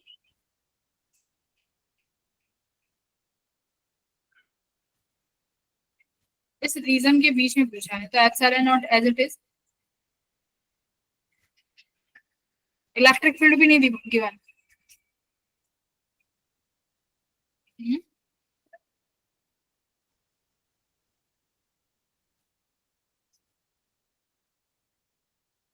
ई को बाहर डी फाई की d E A by D t, constant क्या रहेगा इसमें से? भाई इलेक्ट्रिक फील्ड भी कांस्टेंट तो होती नहीं है, वो तो वेरी करती है टाइम के साथ। Epsilon not D A by D T लिख दो पहले, फिर यहाँ पर D E by D T रहने दो। इसको क्या लिखेंगे? D A by D T को इन दोनों रीजन के बीच का चाहिए, तो रीजन का बीच का चाहिए तो पाई आर बाई 2 का स्क्वायर माइनस आर स्क्वायर कर दो, है पाई को कॉमन ले लो, R square minus R square by 4, ठीक है, इक्वल्स टू ये करंट किसके बराबर दिया हुआ है इन्होंने? 3/n के बराबर दिया हुआ है। देखो D E by D T as it is, A को चेंज कर दिया, ए को क्या लिखा है मैंने? एरिया, तो एक बार आर का और एक बार आर बाई 2 का, उनके बीच का रीजन माइनस करके आ गया 3/n i, तो d E by D t किसके बराबर बनेगा? Find n।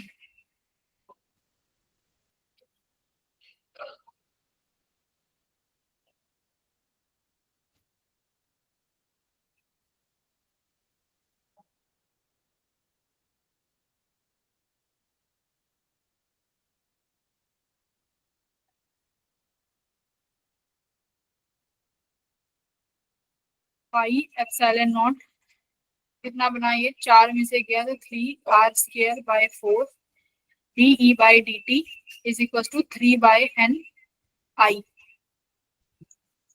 ये क्या करें अब? इसका n की वैल्यू निकालनी है।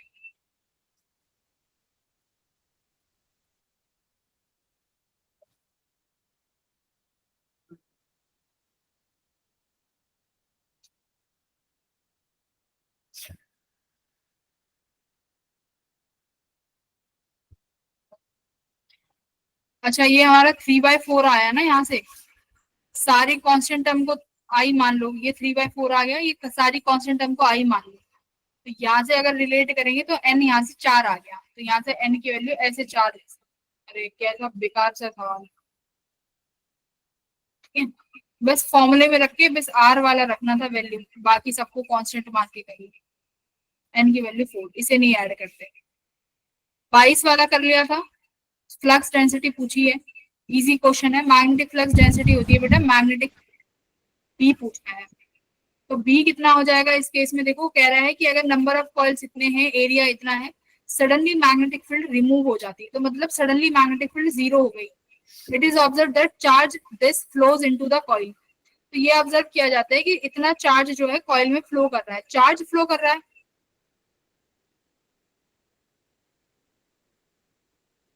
करंट नहीं होना चाहिए था,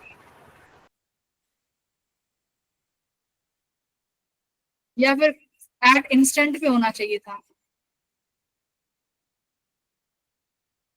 If the resistance of the coil is 80 ohm, find the magnetic flux density। तो देखो यहाँ पे तुम्हारा फाई तो चेंज हुआ है ना।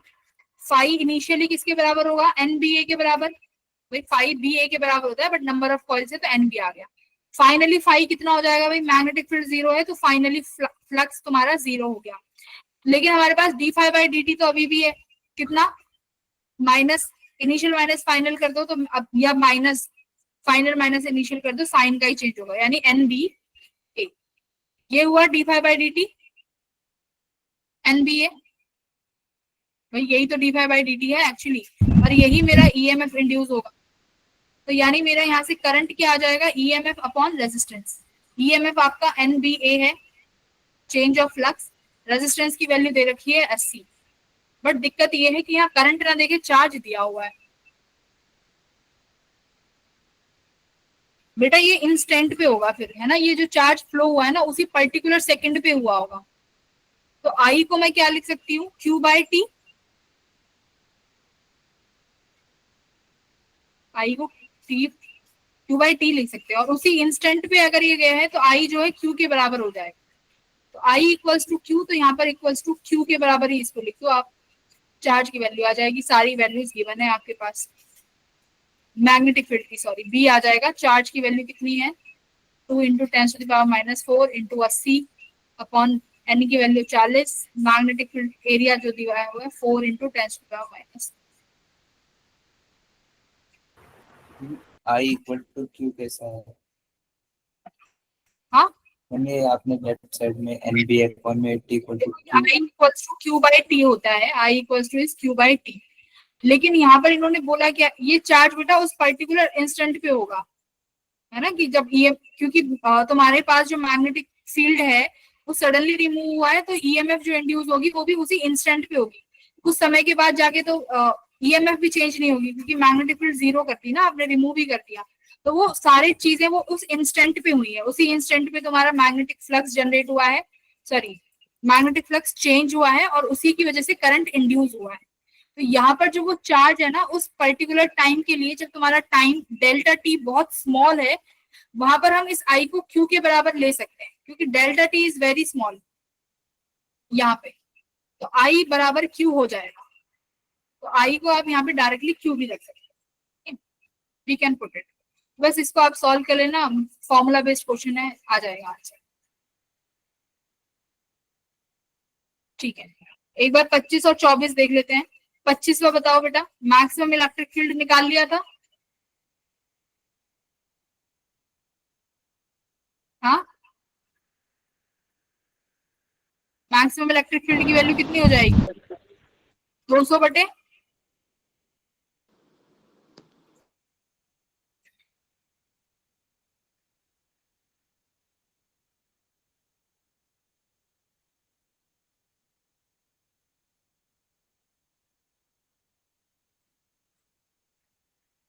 छह।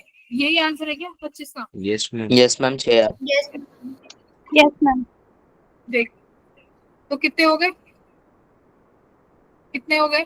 क्वेश्चन नंबर पहले कितने बने थे तुम्हारे? 48 बन रहे थे, 48 में 4 ऐड करो, 52। 52 ठीक है। 24, 4 ऐड और करो, 56। भाई 24 में कुछ है? 24 वाले क्वेश्चन में D five by D T तो करना है, लो D five by D T करना है। एक लाइन का आंसर है, कितना आया?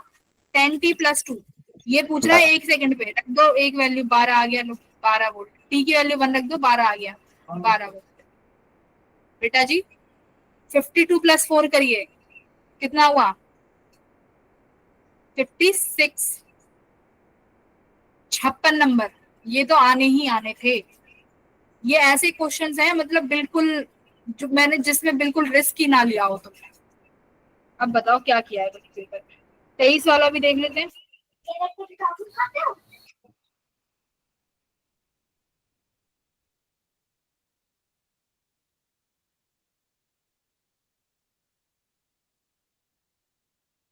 मैम सुमित ब्रो ने टॉप किया है फिजिक्स। हाँ मैं तो पहले कह रही हूँ सुमित और संदीप दोनों भाई को, दोनों तबाही है ये, दोनों भाई दोनों तबाही, इनको हल्के में मत लेना, ये बहुत पढ़ते हैं ये लोग।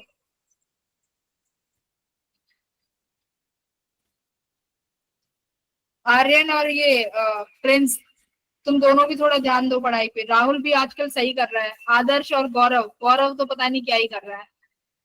समीर भी कुछ नहीं कर रहा। समीर को चलो हेल्थ इशू है, उसका अलग रीजन है। हर्षित का तो कुछ पता ही नहीं है, हर्षित क्या करता है पेपर में। हर्षित क्या किया था इस पेपर में? है भी नहीं क्लास में हर्षित, देखो। मैम हूँ। भाग के आया होगा ना हर्षित कहीं से जाता जाता। नो मैम, मैम यहीं पे बैठा था। अच्छा, फिर आपने रिस्पॉन्स क्यों नहीं दिया हर्षित? हाँ, उंगलियों में दर्द हो रहा है आज? No ma'am. फिर एक भी आपने एक भी चैट बॉक्स में एक भी कुछ रिस्पॉन्स नहीं किया है, बताओ। मैम मैं मुंह से बोल रहा था। अच्छा, मुझे चैट बॉक्स में 4 बच्चे दिखाई देते हैं, आर्यन, राहुल, सुनिधि, गर्व, कभी कभी आदर्श आ जाता है बीच बीच में, 3 बख्श आ जाता है, अब्दुल्ला आ जाता है, शाजिया एक्टिव रहती है लड़कियों में, सुनिधि एक्टिव रहती है, सिमरन कभी कभी दिखती है। ये अंजलि भी कहाँ है? ये अंजलि, यस मैम। बेटा यहाँ बैठी हो तो एक्टिव भी रहो ना। क्या लगता है मुझे बताओ, क्लास में बैठ के आंसर देने में क्या जाता है? एनर्जी, एनर्जी तो जाती होगी थोड़ी सी। यहाँ पर वो एनर्जी वेस्ट नहीं हो रही, यहाँ पर वो एनर्जी कंज्यूम हो रही है, ठीक है। यहाँ पर वेस्टेज नहीं है वो। चलो लास्ट क्वेश्चन बचा है 23। कौन बताए? खत्म हो गया। आज तुमको आज हर्षित सर ने कुछ बोला क्या? यस मैम, बहुत बड़ा लेक्चर दिया। लगा कुछ समझ में आया? टीचर्स फ्रस्ट्रेट हो गए तुम लोगों से। तुम लोगों ने टीचर्स को फ्रस्ट्रेट कर दिया है।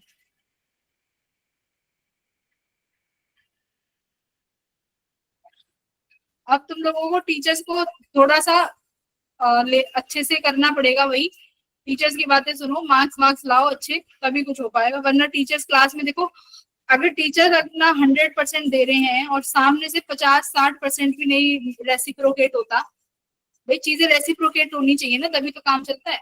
अगर आप नहीं करोगे फिर टीचर भी अपना क्लास में 100% नहीं देगा।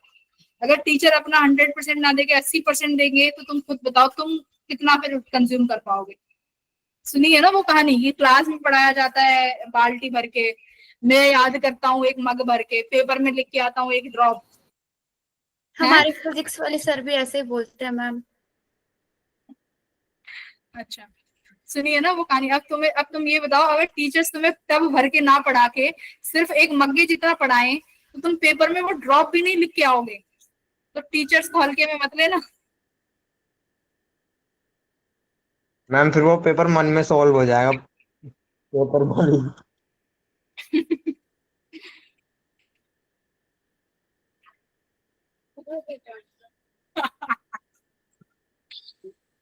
हाँ, और क्या, पढ़ाई की दिमाग की तो वो भी नहीं होगी। सही कह रहा है ये। चलो लास्ट क्वेश्चन है 23। और 23 में देखो क्या कह रहा है कि एक फिजिसिस्ट है जो लेबोरेटरी में काम कर रही है।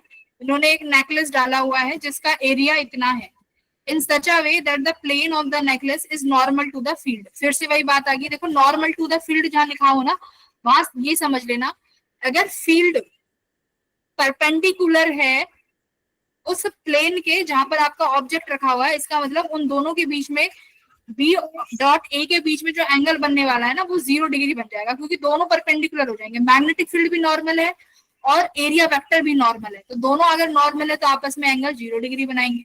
तो यहाँ पर मतलब फ्लक्स तो जारी है, मतलब उसका जो पेंडेंट होगा उसकी नेकलेस का, उसमें से फील्ड लाइंस क्रॉस करके जारी होंगी, तो फ्लक्स बन रही है। फ्लक्स बन रही है तो अगर फ्लक्स चेंज भी हो सकती है, अगर पावर फेलियर की वजह से मैग्नेटिक फील्ड 1 टेस्ला हो जाता है इतने सेकंड में, तो इसका मतलब there is change in the flux. कितना फ्लक्स चेंज हो रहा है भाई? d5/dt। Magnetic field area constant है, ये कितना हो जाएगा? dB/dt। देखो EMF आई, एरिया कांस्टेंट हो गया, यहाँ बचेगा dB/dt। एरिया ये रहा, dB/dt कितना हो जाएगा? मैग्नेटिक फील्ड कितना चेंज हुआ है? 2 से 1 हो गया, कितने समय में? 10⁻³ एरिया कितना दिया हुआ है? तो ये तुम्हारा EMF आया A/10⁻³, ये हमारा EMF आ गया। करंट कितना आ जाएगा भाई? करंट बताओ। I equals to current, I equals to EMF, तो EMF I A/10⁻³ into resistance. Resistance कितना है? 0.01, और यही एरिया है, तो रेजिस्टेंस से एरिया कैंसिल हो गया, तो I तुम्हारा आ गया 10⁻³ एम्पियर। 1 है ना, तो 10⁻³ एम्पियर। तो मैंने तुम्हें हीट का एक ही फॉर्मूला बताया है, ले देके I²RT। I² तुमने 10⁻³ निकाल लिया, तो 10⁻6 हो जाएगा। R की पावर 0.01, टाइम कितना है? 10⁻³ तो कितना ऑप्शन आ जाएगा भाई? ये 3 और 2 5 और ये 6, एक आंसर आ जाएगा 10, मतलब 10⁻1, तो 10 आ गया जूल, यस राइट? हाँ, ये भी बहुत इजी था, इसमें भी कुछ नहीं था, तो 10 नंबर 4 नंबर इसकी और जोड़ लो। 56 और 4 60, 60 नंबर आने चाहिए थे भाई इस पेपर में।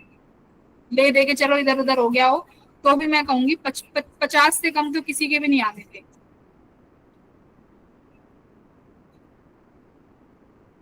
पंद्रह ही सही थे, 50 नंबर बन रहे थे ना, 50-55 तो मोस्टली हो के बन गए थे। हाँ, और तुम ये भी नहीं कह सकते मैम ये टॉपिक ये वाला क्वेश्चन क्लास में नहीं हुआ,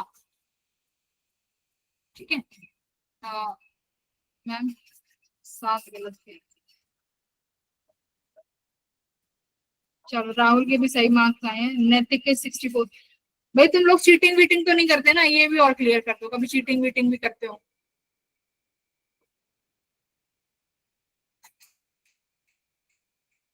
आदर्श ने 34 से 44 बना दिए अपने नंबर। अच्छा 6 गलत कर दिए थे, ठीक है।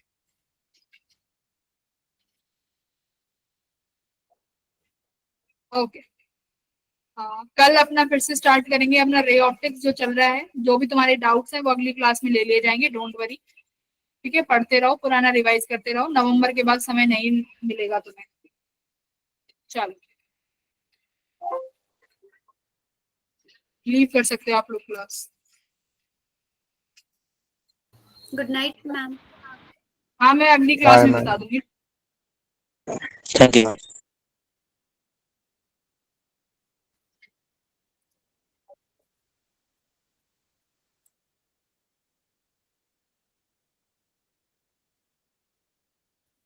आदर्श यही बता दे, वहाँ ग्रुप पे जाके क्या बता रहा है, मेरे को मैं देख भी नहीं पाऊंगी उसको, बता दो एक बार।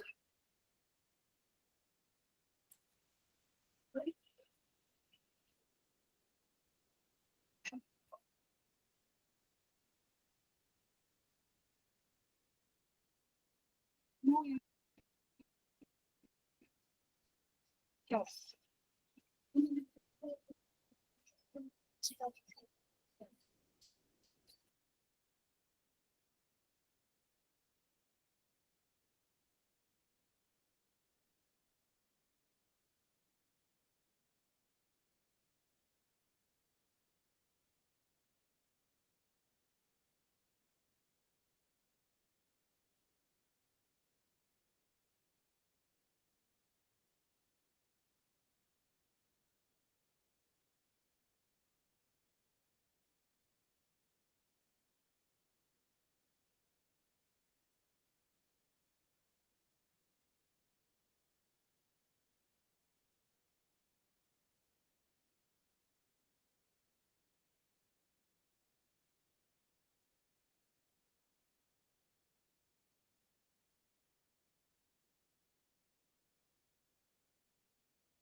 संदीप, यहाँ कौन सी मीटिंग हो रही है तुम लोगों की? मैम आपका इंतजार कर रहे हैं। हाँ मैं कर रही हूँ।